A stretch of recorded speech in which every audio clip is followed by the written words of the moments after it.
Hi guys, welcome back to Carnivorous Plant Sydney. Today we're going to be going over a few tips and tricks for what to do before the spring comes back, so your carnivorous plants are looking nice and good. Let's get into it.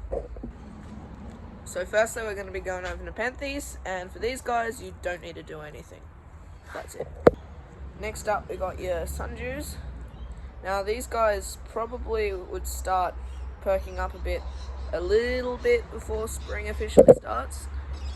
So this guy's looking pretty good for me right now. He's been catching a few bugs. But what you want to do for Sundews, this plant's pretty fine. But what you want to do is make sure that the pots are free from all other plants. So if you take a look at this one over here. So as you can see with this plant here, there's a few little things growing in the pot. So it's best to remove them, just so the plant has as much space to grow as it needs.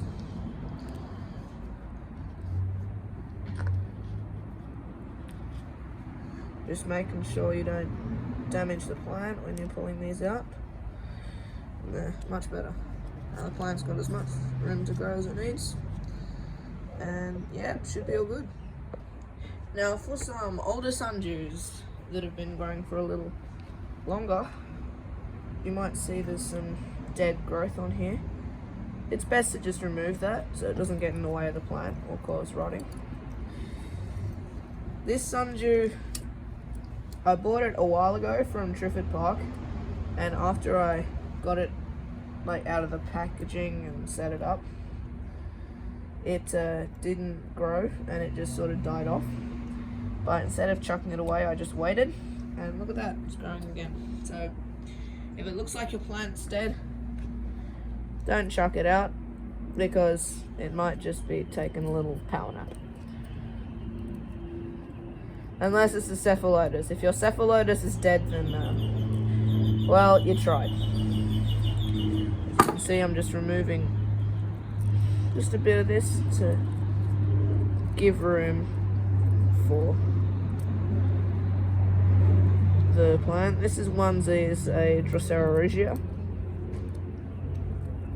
These ones are pretty difficult to grow, but once you get them right, then they will treat you well. Alright, that's a lot better. I might divide this plant up. Yeah, I'm not too sure. I don't want to take any risks. But yeah, that's all for Sundews. Next up, we've got the classic Venus flytrap. So Venus flytraps very consistently go dormant once a year. And most of their traps will die off. They might keep a few small traps. Depends how hot your area is. So if you're in a really hot area, then they might not go as dormant. Oh, I accidentally set off that trap. Don't set off your Venus flytrap traps without feeding them, because that's really bad, especially right before spring, because you want them to have as much energy to grow. This one has a few Sundews growing in it as carnivorous plants. If you have Sundews in your Sundew pot, then you'll probably have Sundews in another pot as well. They grow like that. But yeah, they're pretty fine, unless the plant gets much bigger. This is a DCXL, which are known for their size. But if these Sundews get a bit bigger, I'll take them out and put them in their own pots. But yeah, that's all for Venus flytraps. Righto, we're looking at Sarracenias now. Now, these plants are probably the most important to prune. I have a video I made last year that goes more into depth about specifically pruning Sarracenias. So if you want to watch that, I'll leave a link in the description.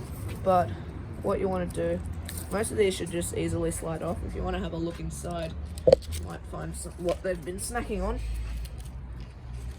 But should easily be able to pull most of them out.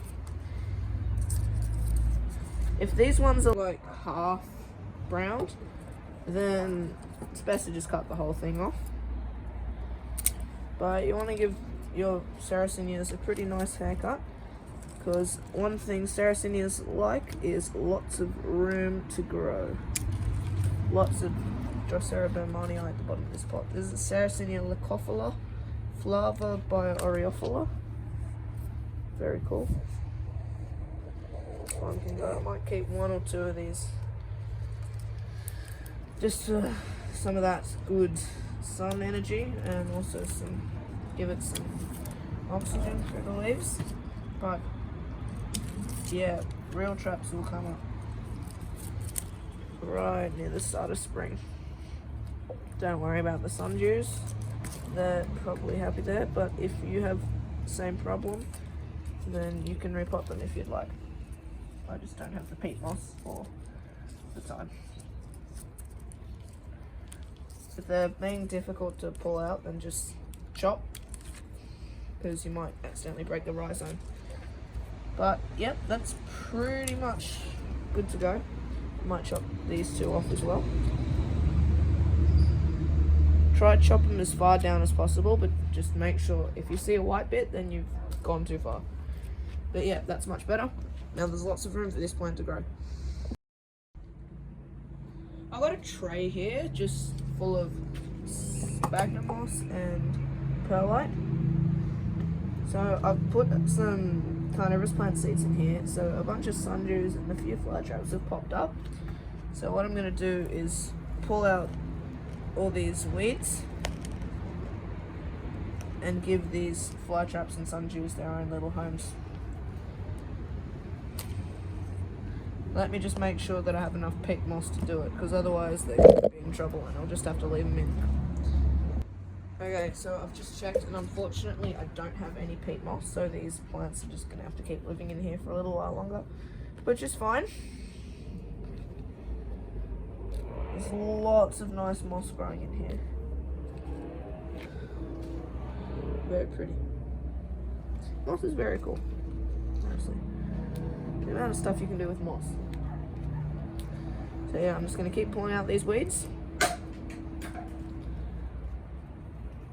Oh, this one's a bit dodgy because it's right next to a sundew. Let's just leave it.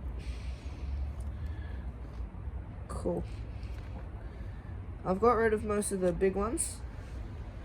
There are a lot more to pull out, but I'm not going to waste your time. And I'll keep this video short, but yeah.